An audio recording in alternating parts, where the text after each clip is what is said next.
Welcome, everyone. I'm Jeffrey Goodman, Director of Marketing and Development for the YMCA of Northwest Louisiana, and we're here at 318 Latino Studios for Shreveport-Bossier, my city, my community, my home, and I can't wait to talk to our guest today, Miss Laura Gauthier. So, Laura, thanks for being here. Really appreciate it. Thank you for having me. I'm very excited. Thank you. Well, I know we're going to learn a lot today, so and if I get anything wrong, just please correct me, but you're the program director at the Bridge Alzheimer's and Dementia Resource Center, Yes.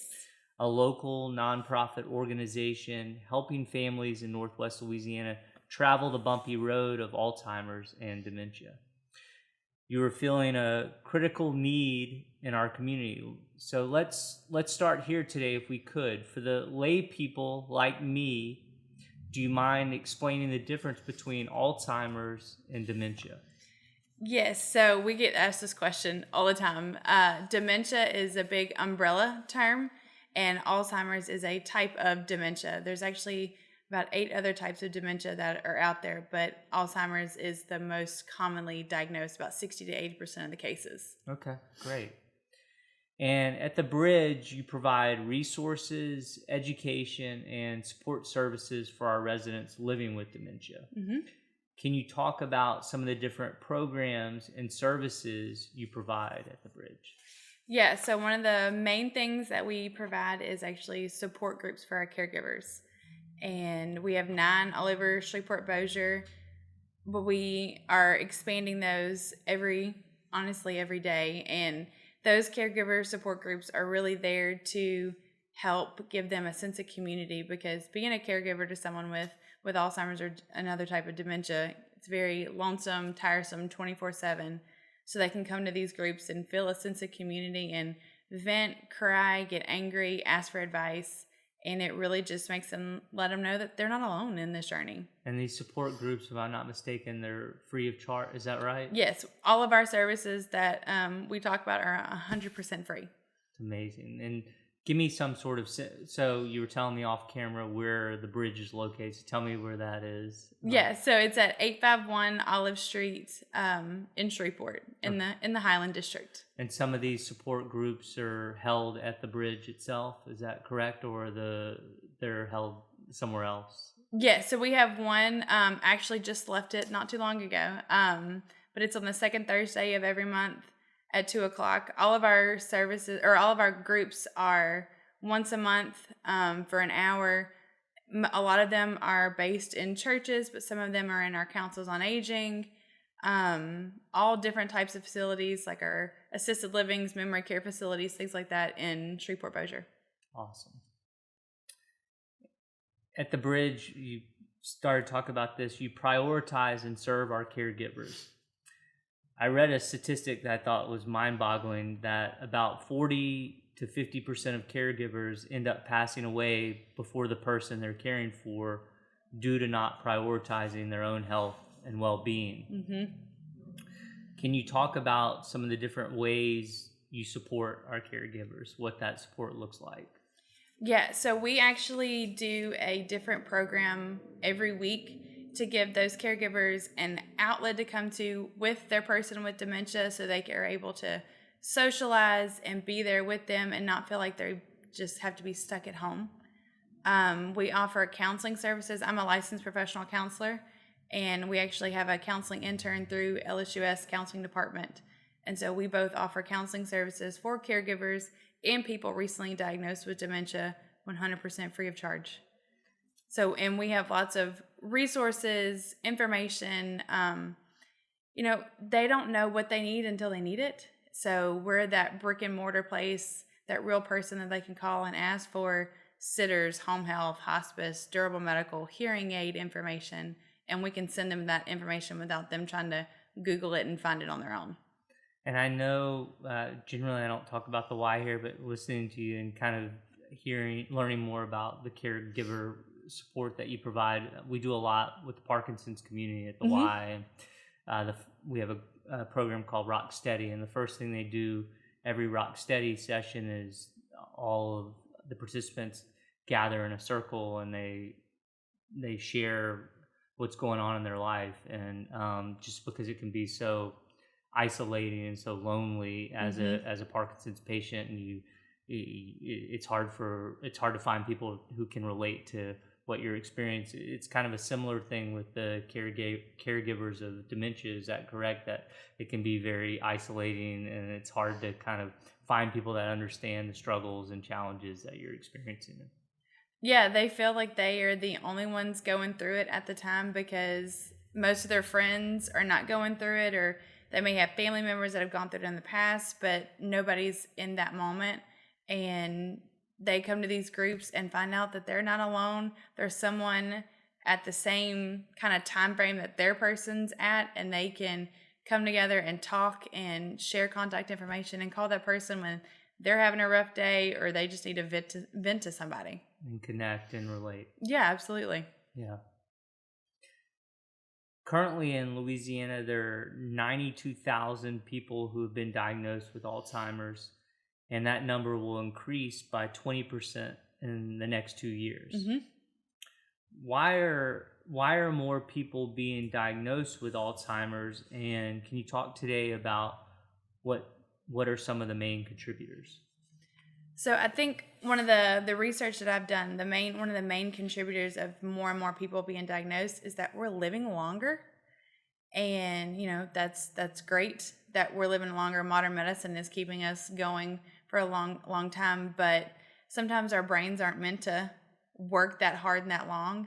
And we're in a multitasking society. We're trying to do 4 and 5 things at once.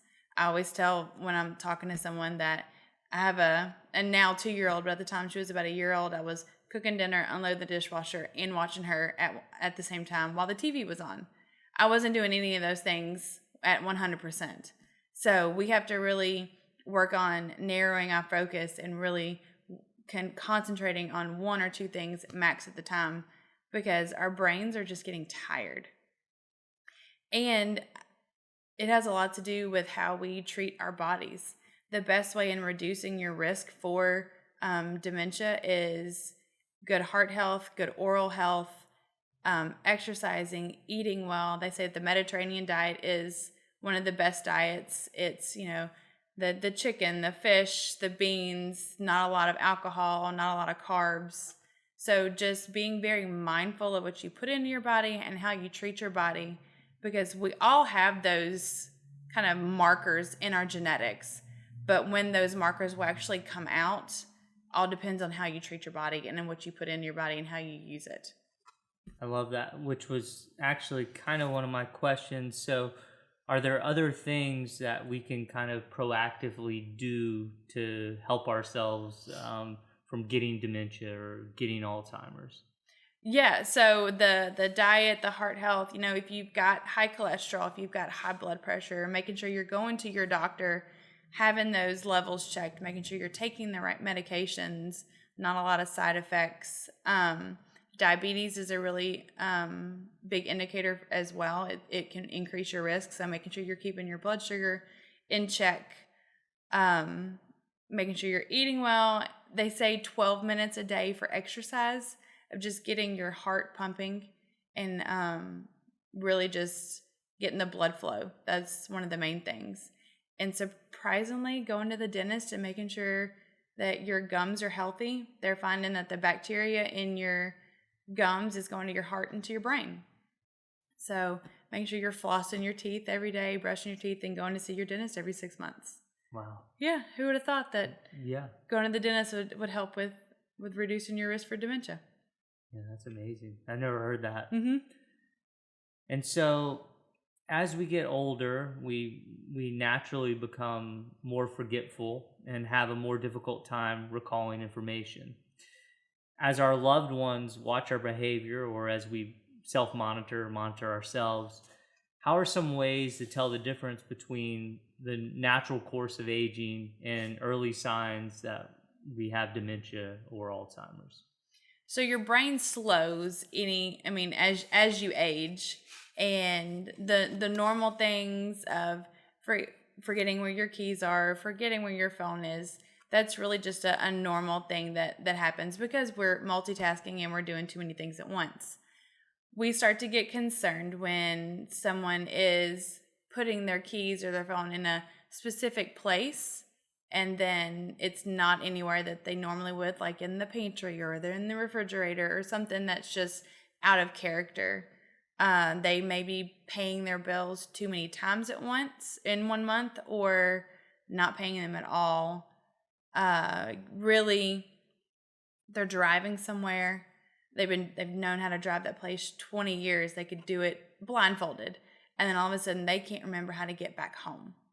Those are some of the things that we start to see that family members will see, and they start to get concerned. And when that happens, they can actually call us and we can do a free memory screening. And it's not a diagnosis, but it's a good place to start when you don't know where to start.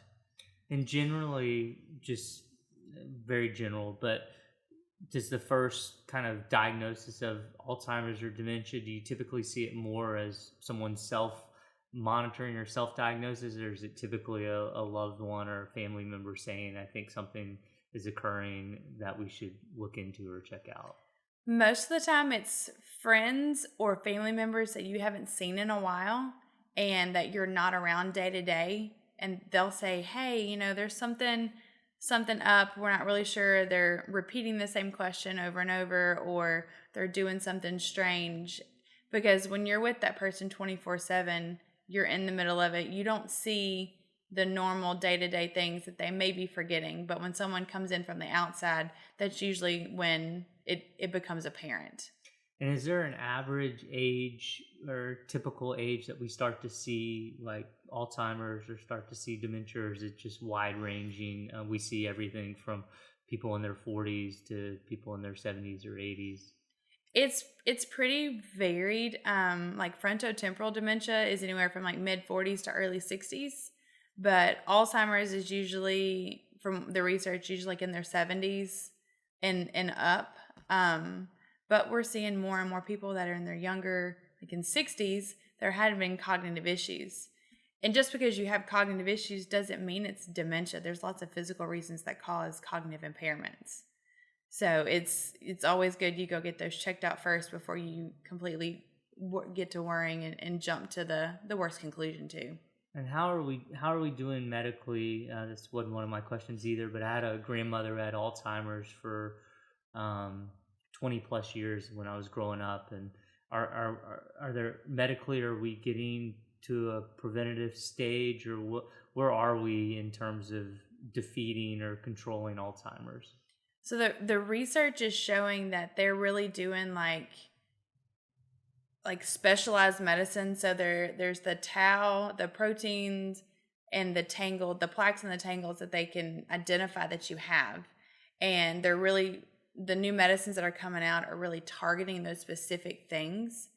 As preventing it or stopping it, there's not really any information on that right now. And it's because everybody has different symptoms.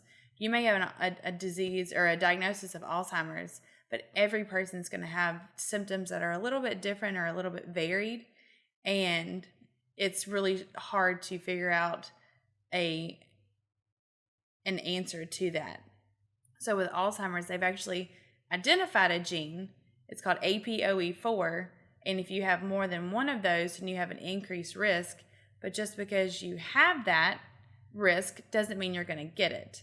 It's all in how you're living your life and how you're treating your body. That's the best way to reduce your risk of staving it off for a long term. Love that. Well, those are all my questions, but we can talk as long as you'd like. Is there anything else about the work you do at the Bridge, about, I know just most of us don't know nearly as much about Alzheimer's or dementia as we should until we have to. Is there anything else in your field and area of expertise you'd like to share with the public today, or share about the Bridge? Like I said, we have all the time in the world. Yeah. So as the Bridge, we're a nonprofit, and we want to help the community. Our vision is creating a community where no one affected by Alzheimer's dementia makes the journey alone. And that's our thing. People, like you said, they don't know they need it until they need it. And the best way to start off with that is, come do a memory screening. They're free. It's not a diagnosis, but we give you a result sheet, and then you can have that. If you're in the, what they call the normal range, you come back in a year and then we'll, keep your track of your things going on. But if it's not in that normal range, then we can talk about what are the next steps. If someone is struggling or if they're having concerns about their loved one, they can call, make an appointment, just come in and sit down, and we can talk about anything and everything and get them kind of like a care plan and figure out what they need to do and what's the most important things that they need to get done. And it makes it a little less overwhelming when they have someone to talk to, when realistically there's not really ever been anybody else. There's us, there's one in Baton Rouge, and then there's one in New Orleans. So we cover Region 7, and that goes from Bienville Parish down to Sabine and Natchitoches. But we're only a small entity, and we want to grow and help everyone that we can. And it just starts by we want people to call and ask for help. Which is amazing how little resources are given the statistics of how many people are actually affected by Alzheimer's and dementia. Yeah, the numbers are astronomical and are only going to increase as the years go on. Anything else you want to mention or say today? Really appreciate having you here. No, I appreciate you having me on. And if anybody has any questions, they can give us a call. Maybe throw your phone number out or throw the website out for the bridge. Just let people know how they can inquire about what you guys offer and the services you have. Yeah, our phone number is 318-656-4800, and our website is alzbridge.org. Awesome. Thanks, Laura. Really appreciate you being here and appreciate everything you're doing for the community. Yeah, thank you so much for having me. Absolutely.